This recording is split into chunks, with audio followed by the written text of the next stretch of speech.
Another Islamist migrant got destroyed in an illegal immigration debate. In today's video, we are going to watch this and react to it. But before we dive in, please hit the like button and subscribe to the channel. Have a watch. Asylum seekers. Your question directly, if we take away all the rhetoric and all the emotional kind of language out of it, this is a numbers game. This is an issue with the number of people who are coming here on small boats, risking life and limb for themselves, their children, often with nothing to go back to, coming from absolutely obliterated. Have we ever stopped to question why we have so many people trying to come to the UK? Is the world a safer place than when Keir Starmer took office? Is it a more volatile place? What's happening in those countries to ensure that people don't actually make the perilous, or I've made that journey, I know what that's like, to risk everything, the safety of your family, your life itself. If we set aside the fact that these aren't just people and just look at the hard numbers, the Illegal Migration Act will give more powers to control the borders, to enforce laws, moreover, to return people who come by illegal means, which I'm actually dubious whether that's even legal under international law. Say we get all of that in place. It's not going to stop people from coming. It's not going to stop people from coming. The question here at hand, if we take away the flowery language, is what do we do with them once they're here? We process them, we decide whether they can stay or leave. For the last 14 years, it was obvious that the previous government did not care about the migrants coming in or processing them. All they wanted to do was to have something, a battering ram, something to have over the British public. So whenever the government went into disarray, they had something to point at and went, look over there, there's some illegals. More importantly, and this is really, you must take into consideration the fact that for many of the people coming into this country, including Afghanistan, where I'm from, there are no legal routes.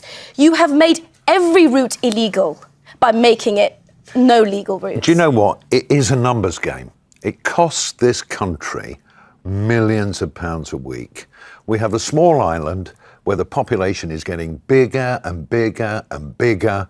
We can't fit so many people in. We don't have an infrastructure. We do not have enough people of working age in this country. One of the biggest problems we're going to face in the next 10 years is the fact that we have more old people who are out of work than young people who can work. I'm not saying that the solution to this is to allow more boats in. What I'm saying is let's be proportional and realistic with what we're talking about. But one more thing, and this is really important to us.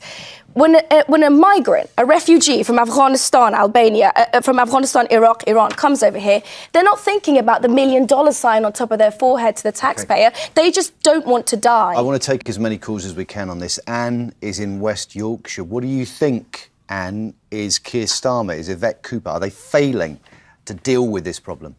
Absolutely failing, being far too soft on the problem, and that's why everyone is voting for Nigel Farage, and he's so popular now because people know he will do something about it, and they ought to be taking a hard line like Australia and doing it properly.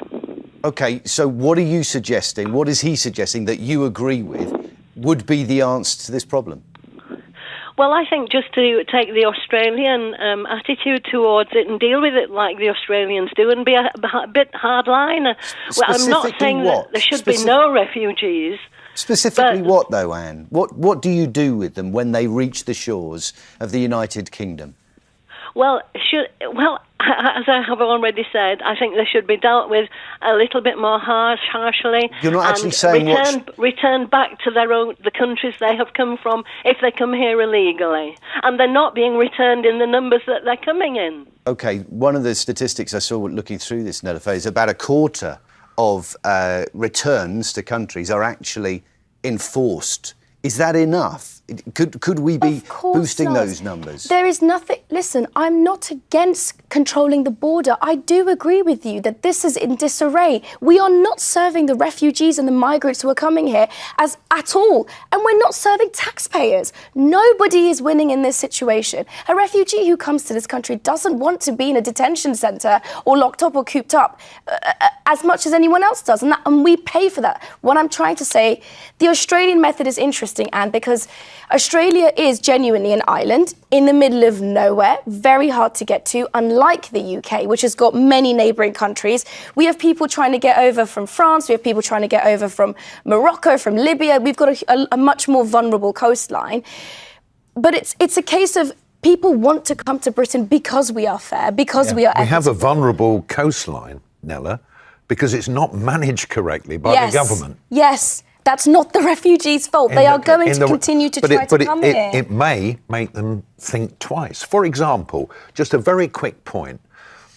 A lot of these people, as you say, are coming from, like yourself, Afghanistan, Syria, Iran. But why would somebody from that part of the world, a warmer country than this one, want to come to a freezing, cold, inclement weather Northern European? Climate, though, why? I mean, we're talking about war zones, Russ. We're talking about people leaving. Do you know why? Fractured Because for 15 why would years, why hasn't Saudi taken because anybody? for 15 years they saw the British on their land fighting a war. Okay, let's take another. That's why. What are your thoughts on what we discussed in today's video?